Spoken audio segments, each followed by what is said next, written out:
Soup, soup, soup, soup.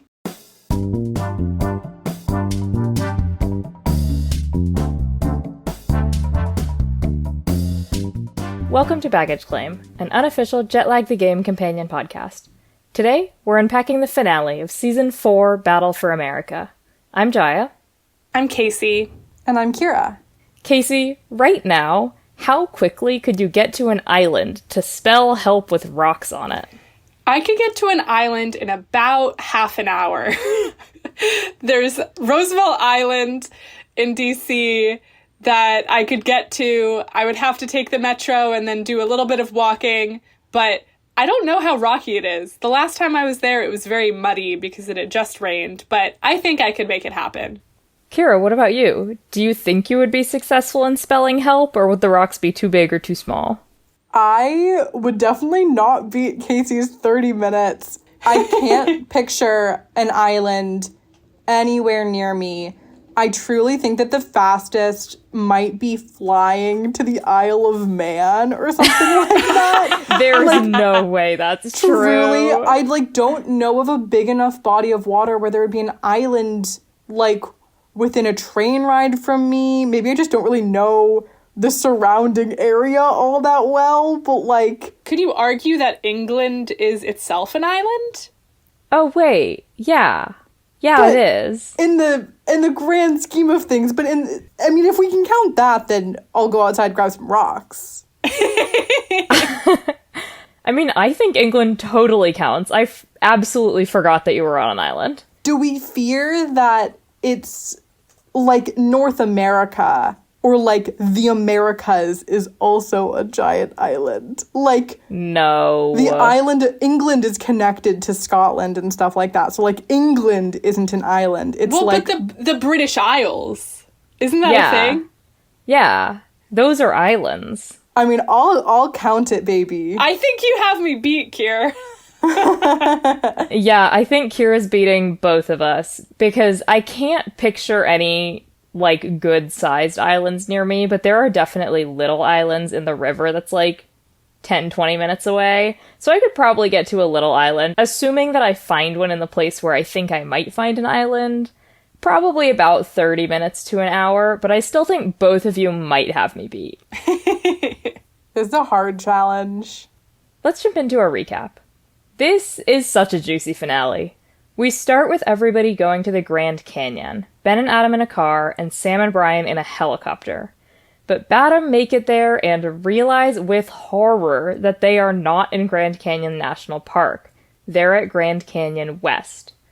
According to the ruler that I held up to my computer screen, they're about 2.3 miles or 3.6 kilometers from Grand Canyon National Park. Brutal. So they couldn't even get there easily. That's as the crow flies. No. While Ben and Adam are having a meltdown about this, Sam and Brian show us the Hoover Dam and the absolutely beautiful Grand Canyon, sniping the state of Arizona out of Badam's hands by only 12 minutes. Both teams head back to Vegas after this, so Sam and Brian declare a battle challenge in Nevada, when Ben and Adam are weirdly exactly 12 minutes from the airport. In this battle challenge, Adam draws a pizzazz-alicious George Wormington, while Brian draws him absolutely bricked up. Ew! Ew! Despite their artistic abilities, the sheer pizzazz of Badam's art is able to blow Sam and Brian out of the water, keeping their grip on Nevada. Ben and Adam get really cagey about their plan at this point, seemingly thinking that this part of the episode was going to be a cliffhanger, but luckily for us, they're wrong, and we get to find out that their plan is to go to Alaska to secure the area bonus and the game. Lucky for Sam and Brian, they think they have a counter to this plan, so while Badam head up north, Sam and Brian buy the tracker to verify where within Alaska Ben and Adam are going to land. They fly to Denver and start driving up to Wyoming. Sam and Brian's plan requires 3 hours of driving, with only 4 hours left in the game day, so they are zooming on up to Glow Golf to try and make a hole-in-one, where we have just a painful struggle montage, and then they do eventually claim Colorado. They earn another power-up and drive to Buford, Wyoming to ineffectively advertise Jet Lag the Game, but Ben and Adam make it to Ketchikan, Alaska, before Sam and Brian can do that challenge. When Ben and Adam land, Sam and Brian do steal 2 cards from them, giving them steal this card and visit the Grand Canyon, which is kind of diabolical, and stealing spell help and rocks on an island and build a snowman. But then Sam and Brian have to use their final power-up to cross into Wyoming. So they're now powerless, and Ben and Adam can just swap back. Sam and Brian are going to earn a power-up in 21 minutes in Beaufort, Wyoming, but when Ben and Adam claim Alaska, they basically double their area and cinch the win. The game continues with Sam and Brian claiming Wyoming and then promptly conceding because they have no viable path to victory. So they throw Ben and Adam a very heavy trophy, and Ben and Adam win Season 4 of Jetlag the Game. To conclude our recap, I've come up with a title to highlight the most important moment of the episode. So we had some weird numbers things going on in this episode, because had Ben and Adam not gone to the wrong Grand Canyon, or even had Sam and Brian just been a little delayed, they would have beaten the Soup Boys there by about 12 minutes. And then when Sam and Brian declared the battle challenge, Ben and Adam were exactly 12 minutes from the airport. And then Sam and Brian were powerless to swap their cards back at the end of the episode because they were 21 minutes, which is like 12 but reversed, away from another power-up. So I'd propose the title 1-2 Punch. That's really good, Jaya. Wow. Thank you. Do either of you have any suggestions? Yes, but it's so much worse than 1-2 Punch. I had a simple suggestion, which was just pizzazz. Classic. That's pretty good. My title was based on a moment where Adam was talking about crushing Sam into a fine powder by winning this season. So I suggested Sam Powder. No! Like Sam's garlic powder day. No. Well, with that, Casey, I'll pass it to you. Thanks, Jaya. Welcome back to the Strat Chat, our segment where we break down the strategy and gameplay of the episode. This has to be one of the most discussed episodes in Jetlag the Game history. Between the race to the Grand Canyon West parking lot and George Wormington and the infamous tracker power-up, this episode had so many moments that were a combination of luck and strategy. Throughout the rewatch of Battle for America, we've talked a little bit about taking big swings, having backup plans, whether you're ahead or behind, and how that impacts the overall strategy of the season. So now what I want to talk about is how each team used their big swing Hail Mary options. Starting at the beginning of the episode, Ben and Adam lock in on the idea of going to Alaska pretty quickly once they find out that they lost Arizona.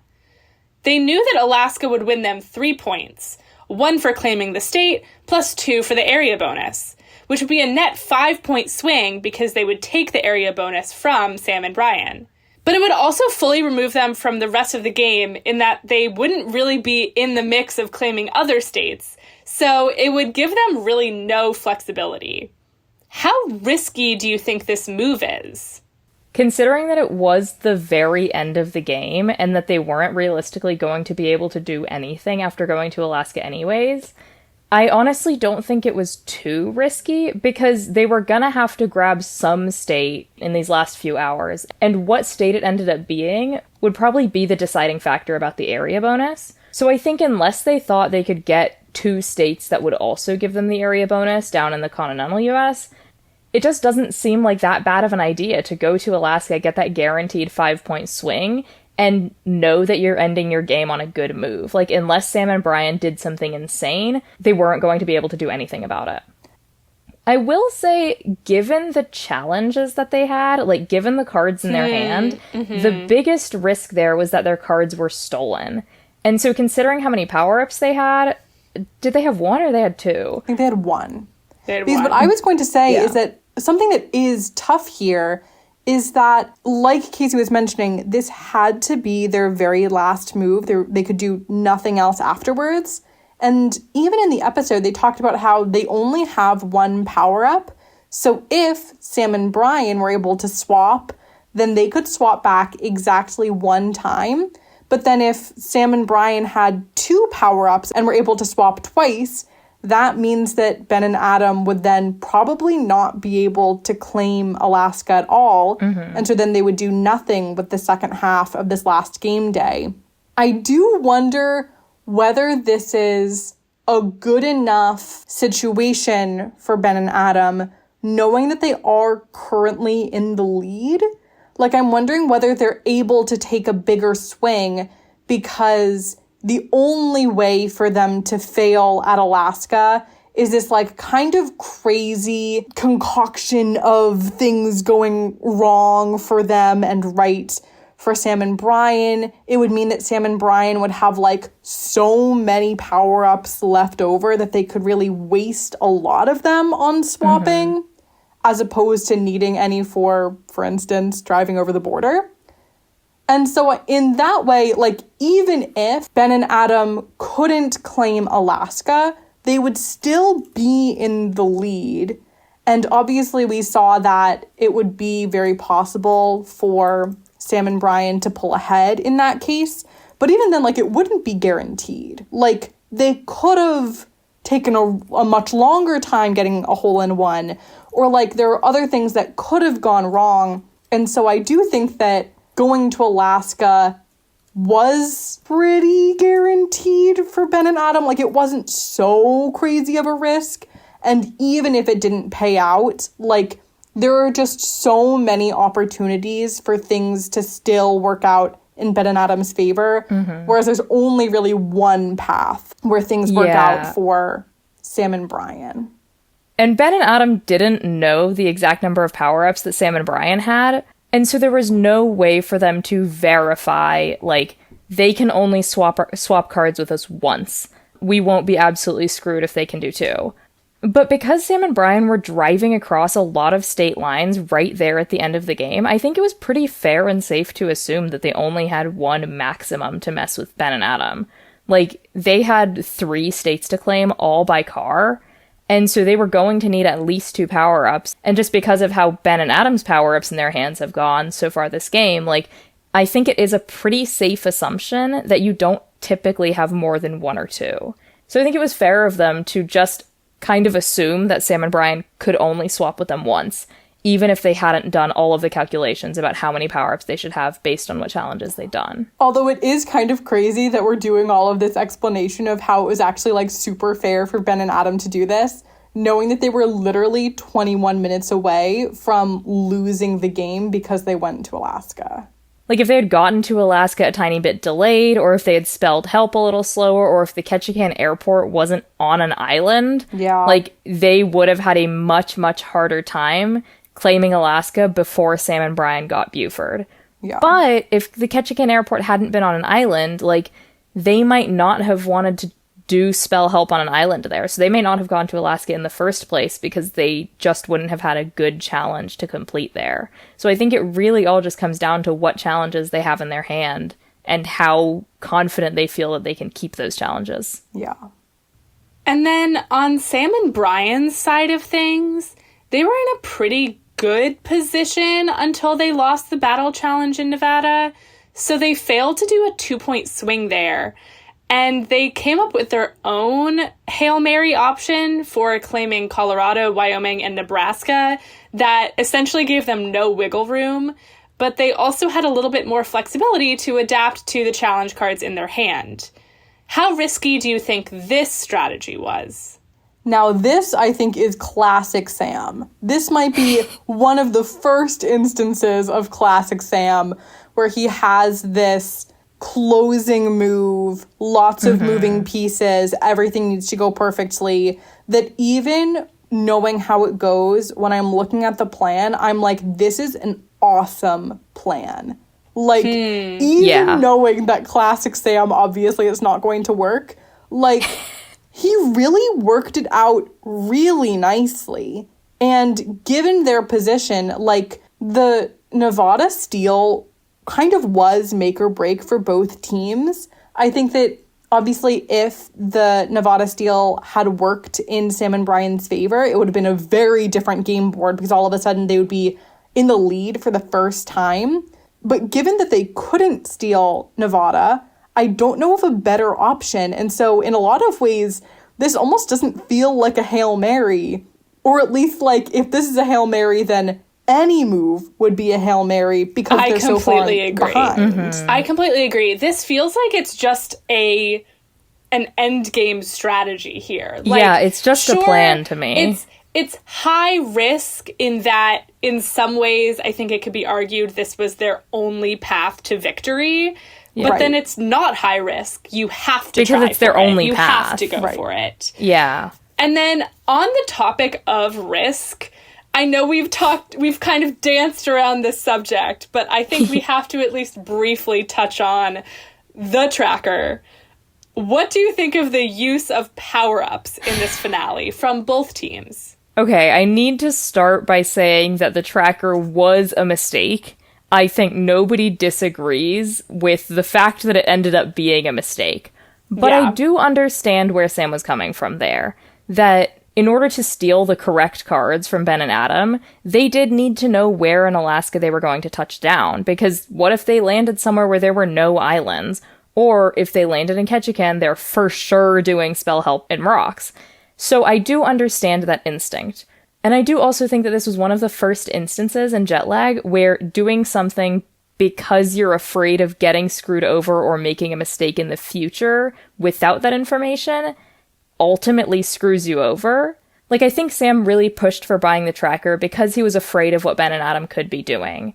And what we've found out now after 18 seasons of jet lag is that doing something purely because you're afraid the other team has an option that would be bad for you is usually not the right move. Like, you should usually be making moves that are specifically putting you at an advantage, not double checking about the other team's advantage. But this was the first time they did that, so they had to learn somehow. I feel like that's such a diplomatic answer, Jaya. I don't know that I completely agree because, of course, I have the benefit of hindsight and not the stress and panic of the moment. But I do think you've identified something that we definitely see playing out in seasons beyond this moment. Well, it's honestly been interesting to revisit this season before and after Stateside Scramble in terms of a U.S. state claiming game, and definitely interesting to revisit the strategy here. But with that, I will pass things over to Kira. Thanks, Casey. It's the end of the season, so of course we're going to do our classic challenge bracket. We saw 20 state challenges this season, so we're going to start by eliminating 4. I think that as much as I liked the idea of the challenge, I might propose to eliminate ineffectively advertised jet lag the game, because that challenge was done kind of after the game was already won, and thus it didn't really get the attention that the other challenges got. It has such a distinct feeling in my mind, though. Like, I can see it. I can feel what the vibe was when they were doing it. And if you had asked me before we rewatched this season, I probably wouldn't have remembered that it was the last thing that happened that didn't matter. But also, I do completely agree with you because impact on the game does matter in these challenge brackets, and it had none. This season had a lot of bangers as far as challenges go, so eliminating anything is pretty hard. Personally, and I know that you guys are probably going to argue with this, I would love to eliminate Break a Law from Crime Spree, just because I personally got really bad secondhand embarrassment from that one, but it's so iconic. No, I'll go with that. I think secondhand embarrassment is a really good reason to eliminate a challenge from our bracket. Excellent, okay. I might also suggest Eat It In and Out. Even though, obviously, California representation, they weren't in California, but we love a chain that is California and Texas specific. But it's just like, the challenge itself wasn't that exciting. Yeah, like, the most fun part of them doing that challenge was Brian trying to memorize the area of Texas for the phone call, and, like, that wasn't a part of the challenge. That was just something that they were doing for fun, so I totally get that. Yeah. I also, and you guys can disagree, file a geodetic mark recovery form does not stick in my head very well. What about those sexy men at the post office, Kira? I'll be honest, until our rewatch, I did not remember them at all. I'm okay eliminating this one, even though this is honestly one of the few challenges from any season that I would like to do personally. I am totally down to eliminate this one. I think it ended up being a very different vibe of challenge than I think they intended to. Mm-hmm. And so it was just a little bit less impactful and less exciting than I would assume everybody had hoped. All right, so into our actual bracket. First up, we have Criticize the Most Beautiful Place against Eat Soup in a Helicopter. Starting with two bangers. As much as I really got so uncomfortable last episode when we were discussing the soup t-shirt, I think Eat Soup in a Helicopter is kind of one of the standout challenges from this season. It has everything. It has the high stakes of timing from both teams. It has the beautiful views. It's a really cool thing that they're doing. It's so weird. My vote is for soup. I 100% agree with that. There's also the specter of soup in a helicopter over the whole season, because that was one of the first cards drawn. True, because that was in their original hands, and then they couldn't do it in New York because the helicopters weren't running. Like, it was all over the whole season, and soup in a helicopter is just such an incredible challenge. Totally. Agreed. It's so niche and so specific. It's so fun. Next up, we have Find a Four-Leaf Clover dressed as a leprechaun against Forge Great American Art. This is also an interesting roundup because the leprechaun one is funny. We have Brian and Sam kind of being classic Brian and Sam, but I was kind of impressed by the Forge American Art, and it is one of the earlier art challenges that I think sets a precedent across later seasons. But I would say I'm almost kind of split between the two here. I'm leaning towards Forge Great American Art just because I really enjoyed how it played out in this season too. I think it was a little bit more important than the LAX Four-Leaf Clover because it was kind of Ben and Adam's only option there. It ended up being really high stakes with how little time they had. And there was just such a high potential for failure there, where if they didn't forge it good enough, they were screwed. Next up, Get a Hole-in-One in Mini Golf against Get Drunk Again. It's gotta be Get Drunk Again for me. It does gotta. What an incredible Ben sequence. That really set such a precedent. This might be one of his most classic drunk moments. Oh, I 100%. agree. Next up, High Five at the Highest Point against Photograph Your Partner from Far Away. That's so funny. Both of these are very similar. They are. I love High Five at the Highest Point. I just think that one's so fun, and it would be so unique to do in every state. Like, there's always going to be an interesting sequence no matter at what point in the season they attempt it. And so the fact that they got to do it in Delaware is so funny. I love it. I agree. I think it's a good challenge. Next, Praise the Ugliest Building against Respect the Weirdest Roadside Attraction. These, again, have a very similar vibe of go see something and say something about it. Totally would vote Pez wins here because I just love the Pez Museum sequence. It's also such a classic America road trip idea of going to the roadside weirdest attractions roadside are so attraction. American. Yeah. Next up, Sell Something from a Pawn Shop at a Pawn Shop against Spell Help in Rocks on an Island. I think for the secondhand embarrassment piece, I'm going to go for Spell Help because them being stuck in that conversation at the pawn shop and explaining like exactly what they're trying to do to sell something to like... Yeah. Yeah. The pawn shop was a little bit painful, and if it hadn't worked out, I think we would have probably eliminated it immediately. Yeah. Second to last, we have Spend $100 at Buc-ee's against Take a Chevy to a Levee and Eat Pie. Ooh. This one I feel really split on. I think that both should win so strongly. Yeah. Like, Buc-ee's is Buc-ee's, but also American Pie. Ooh. I think I might lean towards Buc-ee's because kind of, again, the specter of Sam saying, Buc-ee's! I mean, we've referenced that on this podcast like 15 times. I'm so down for that. You know I love Buc-ee's. If I were to be honest to myself, I would say Chevy to a Levee. If I were to be honest to what should win, it would be Buc-ee's. So I think we're going Buc-ee's. Yeah. Oh, yeah. And then last for round one, Visit Every Spirit Halloween against Win a Prize from a Claw Machine. I personally think that these are two of maybe like the less memorable challenges for me in the season. However, on a meta level, I thought that Sam and Brian were really smart to metagame and be like, there's only one Spirit Halloween in DC. Agreed. And because of that, the way that challenge played out is pretty smart. So I would go for that. I completely agree with you. I think it would have been a much more impactful on the vibe of the season challenge if they had gone to a state that had a number of Spirit Halloweens, and the fact that they didn't was brilliant on their part. Yeah. All right, on to our next round. We have Eat Soup in a Helicopter against Forge Great American Art. I'm gonna go soup again. It's so soup. It's iconic for a reason. It really is.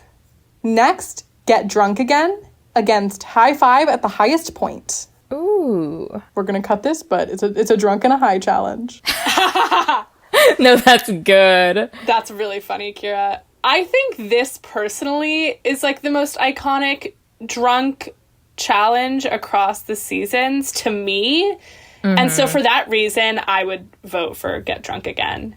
Yeah, I think the vibe of Drunk Ben at the very beginning of Battle for America just lives on in jet lag lore. And so knowing the impact that it has had and how people talk about this season and the show as a whole, it's gotta be Get Drunk Again. It does also make me think about how Battle for America was the first season that I ever watched. And so just to jump in immediately and get drunk Ben, this was one of the first times I'd ever seen him. Totally. And so it's I hadn't learned to tell them apart yet. Yeah, literally. Literally. I hadn't learned who was who yet when I was watching this season. Are the same. I'm sorry. Yeah. Sam, Brian, Adam, and Ben, those are all the same name. Next, Respect the Weirdest Roadside Attraction against Spell Help in Rocks on an Island. I think Pez Pez. Museum. Agreed. If only for that iconic line, Ben, you look so good as Pez. It is iconic. What a good line. And then last up, we have Spend $100 at Buc-ee's against Visit Every Spirit Halloween. Buc-ee's. Buc-ee's. Buc-ee's. Buc-ee's. All right, into the semifinals, we have Eat Soup in a Helicopter against Get Drunk Again. Soup for sure. Soup might be going all the way, low-key. I think Soup's going all the way. Soup. The fact that episode 1 of this season, which is the first season that all three of us ever watched, had them pulling Eat Soup in a Helicopter, and I'm like, oh, that's the vibe that's going on in this show. And Ben getting trashed immediately. It's so good. It is. And then we have Respect the Weirdest Roadside Attraction against Spend $100 at Buc-ee's. Pez. I think Pez. That's a close one for me, though. It is, because Buc-ee's. But I think my heart is saying Pez. I think that the specter of Buc-ee's throughout the season looms larger than the Buc-ee's challenge itself. That's a great point. So Buc-ee's, the location, wins in our mind. But Buc-ee's, the challenge, was relatively short. Buc-ee's, the location, wins in my heart. Yes. But that's just because I like it there. So now we have our final pair. We have Eat Soup in a Helicopter against Respect the Weirdest Roadside Attraction. This is a really good matchup, but it's gotta be Soup. Soup wins! It's just like the One Direction song, Gotta Be You. It's gotta be Soup. It's gotta be Soup. Well, Eat Soup in a Helicopter wins, so with that, I will pass things over to Jaya. Thanks, Kira. It's the end of the season, so we're gonna do some good old-fashioned one-star reviews. We've got some fun ones here. We will start with a short one. It's just a big ol' hole in the ground. Don't get the hype. Grand Canyon. Or Grand Canyon West. Jaya! This has got to be the actual Grand Canyon. I also think it's the actual Grand Canyon. I'm so sorry to be evil to you guys. It's Grand Canyon West. Is it the Sky Bridge? Yeah. Oh. That is an iconic review, though. Next. Still the world's most inconvenient airport. Nothing more to say. Huh. I have a Alaska? guess. I was going to say LAX. Good guess. Casey, are you going Alaska? Yeah. Casey, you are correct. This is the Ketchikan Airport. Yay! Whoa! Okay, what are you expecting? Come on! My favorite one-star review of the Ketchikan Airport, though, which was gonna be a giveaway, said, Through extensive research, I've come to the groundbreaking conclusion that the Ketchikan Airport is on the wrong island. Yep. Because you need to take a ferry to get to actual Ketchikan. Next, I have 3 reviews, and I'm going to read all 3 of them to you. First, hate this place. Second, boring. Third, snow blowing sideways, low visibility, slick roads. On hour 6 of our road trip home, spirits were low. We see a sign for a point of interest. In the remoteness of this state, what could it be? It was a tree and a rock. Okay, trees grow in rocks. A tree as a point of interest? I'm not so sure how to feel about that. 1 star for curiosity and confusion.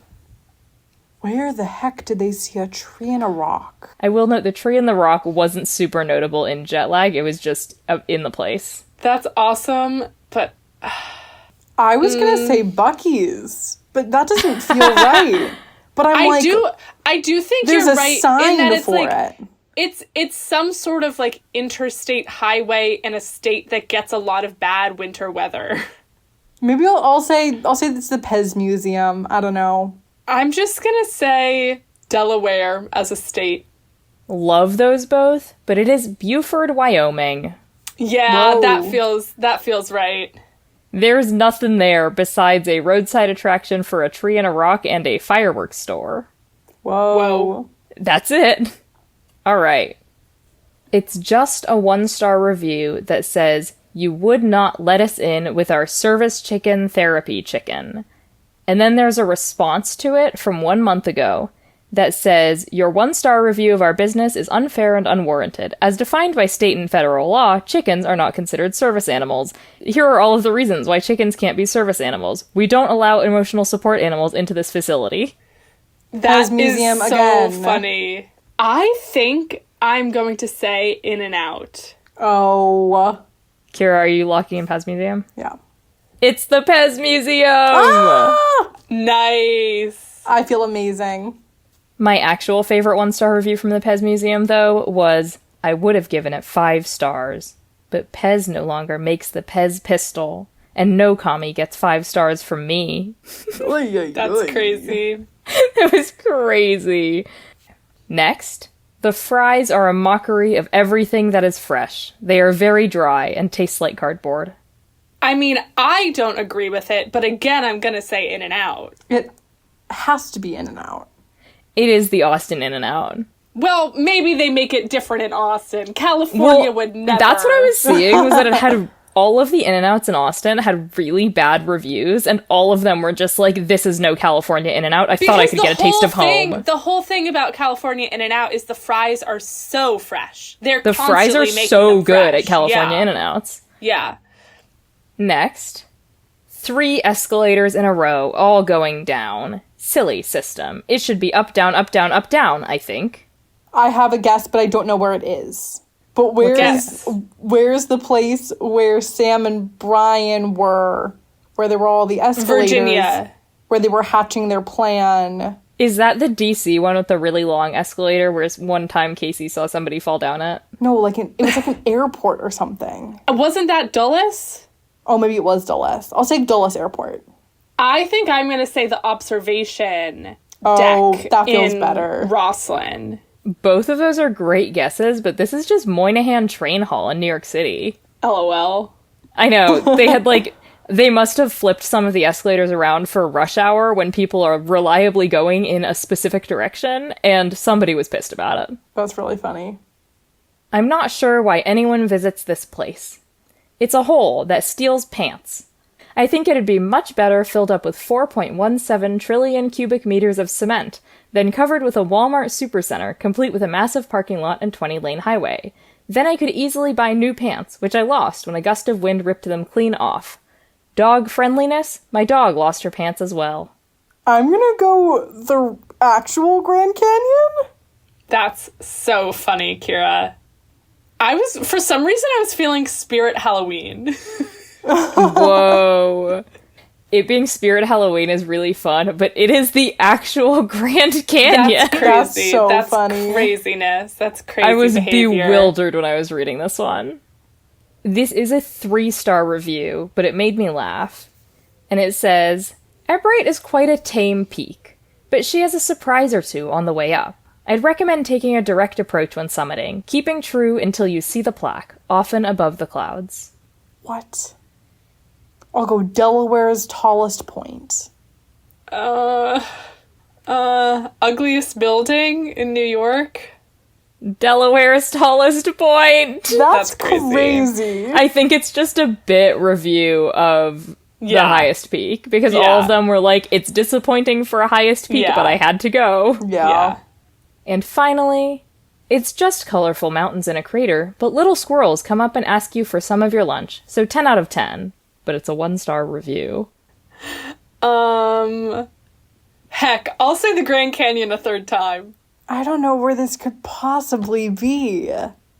I'll say this is Las Vegas. It was the regular Grand Canyon, Casey. You get that point. Whoa. Woohoo!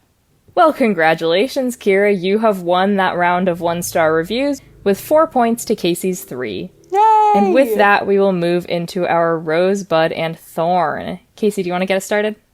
Sure. My rose is that I really do enjoy Brian as a guest, and I think he's very funny in this episode, but there's also just a sweet moment where he's experiencing the Grand Canyon, which I think is fun. My thorn, that tracker, I've had to defend Sam so many times for this season. Yeah. And my bloom is this kind of begins training the audience to recognize that the moment Sam voiceovers an elaborate plan for how his team can win from behind, it kind of means that the plan is absolutely not going to work. No. Brutal, but yeah. Kira, what about you? My rose is similar to Casey's. Forever and for always, my favorite jet lag moments are always the moments where the players are just, like, legitimately in awe of where they are. And just, like, the moment where Sam and Brian landed in the Grand Canyon out of the helicopter, like, I could weep. It's so awesome. It's so beautiful, too.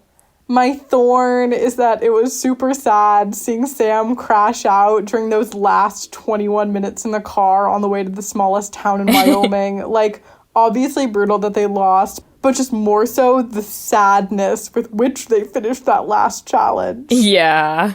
Like, I'm glad they finished it because it was really funny, but also, ouch. And my bloom is that I think this is the first on-camera fan encounter when Ben and Adam are in the airport and they get recognized, because seasons 1 and 2 came out together, and then season 3 was in Europe, and I don't think they got recognized anywhere, so I think this was the first official on-camera fan encounter. Whoa. Wait, you're totally right. That's awesome. My rose is Brian's really haunting rendition of the Chili's Baby Back Ribs song in the Vegas airport. It made me laugh. My thorn is when Sam and Brian are talking about what cards to steal from Ben and Adam, Sam goes, shoot a bullseye, but it's with a bow and arrow, right? Like, is the alternative shooting it with a gun? And I just was so bewildered by that statement that my thorn is that it was never explained. I want to know what the alternative to shooting a bullseye with a bow and arrow was. And my bloom, this was one of the first golf struggle montages, and golf really just keeps coming back in this show. So true. And with that, thank you for waiting at Baggage Claim. Let us know your thoughts on socials at baggageclaimpod or over email, which is in the episode description. If you're enjoying the show, please leave a comment or give us a follow. We'll see you next week at the Grand Canyon West Baggage Claim. Oops. Goodbye. Goodbye. Bye.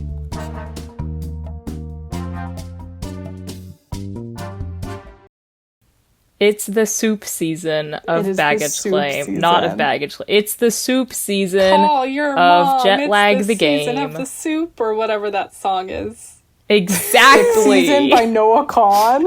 Are those Soup any of the season. lyrics? I don't know. You said it's the season of, and that's all. I said call your mom. No, call your mom. It's the season of the soup. I'm pretty sure, I know, but I'm pretty sure Call Your Mom isn't in the song. There is something about calling your mom. Call thought your it- mom, and it's the season of the soup, and I am Noah Kahn. It called and your it's the mom season and of I the soup. season I of the thought I soup. saw your mom and she forgot that I existed or something like that. And I'm Noah Kahn, and it's the season of the soup.